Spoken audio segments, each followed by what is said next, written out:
অবিশ্বাস্য, রোমাঞ্চকর আর চরম নাটকীয়তা। ফুটবল বিশ্বকে স্তব্ধ করে দিয়ে শেষ মুহূর্তের ম্যাজিকে জাপানকে হারিয়ে বিশ্বকাপের শেষ ১৬তে জায়গা করে নিল ৫ বারের বিশ্ব চ্যাম্পিয়ন ব্রাজিল। হিউস্টনে যা ঘটল তা এক কথায় রূপকথা। ম্যাচের শুরু থেকেই জাপান বুঝিয়ে দিচ্ছিল তারা এখানে শুধু খেলতে আসেনি, জিততে এসেছে। ম্যাচের ঠিক ২৯ মিনিটে ডিফেন্ডার দানিলোর এক মারাত্মক ভুল পাস, আর সেই সুযোগ হাতছাড়া করেননি জাপানি মিডফিল্ডার কাই সুসানো। ডি বক্সের বাইরে থেকে নেওয়া তার বুলেট গতির শট ব্রাজিলের জাল কাঁপিয়ে দেয়। ১-০ গোলে পিছিয়ে পড়ে সেলেসাওরা। প্রথমার্ধ শেষে পুরো স্টেডিয়াম তখন পিনপাতন নীরবতা। তবে কি আরও একটি বড় অঘটনের সাক্ষী হতে যাচ্ছে এই ফুটবল বিশ্ব?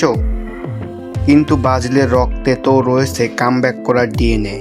দ্বিতীয়ার্ধের ট্যাকটিক্স বদলে অল আউট আক্রমণে যায় কার্লো আনচেলত্তির দল। ফল আসে ম্যাচের ৫৬ মিনিটে। গ্যাব্রিয়েলের এক নিখুঁত ক্রস থেকে বাজ পাখির মতো উড়ে এসে দুর্দান্ত হেডার করেন অভিজ্ঞ মিডফিল্ডার ক্যাসেমিরো। ১-১ সমতায় ফেরে ম্যাচ। গ্যালারিতে তখন হলুদ ঝড়। ঘড়ির কাঁটা যত এগোচ্ছিল উত্তেজনা তত বাড়ছিল। নির্ধারিত ৯০ মিনিট শেষ, ম্যাচ গড়াচ্ছে অতিরিক্ত সময়ে। ঠিক তখনই ৯৬ মিনিটে ঘটল সেই অবিশ্বাস্য ঘটনা।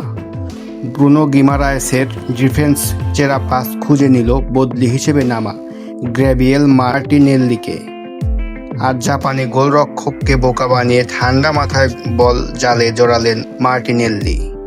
২-১। পুরো হিউস্টন স্টেডিয়াম যেন এক নিমিষে কেঁপে উঠল। আর এই নাটকীয় জয়ের পর ব্রাজিল পৌঁছে গেল রাউন্ড অফ ১৬তে। আগামী ৫ই জুলাই কোত দিভোয়ার অথবা নরওয়ের মুখোমুখি হবে সেলেসাওরা। ব্রাজিলের এই পারফরমেন্স নিয়ে আপনার মন্তব্য কী? মার্টিনেল্লি এই গোল কি আপনাকে ২০০২ সালের রোনালদোর কথা মনে করিয়ে দিল? কমেন্ট করে আমাদের জানান। ভিডিওটি ভালো লাগলে লাইক করুন এবং সাবস্ক্রাইব করে আমাদের পাশেই থাকুন।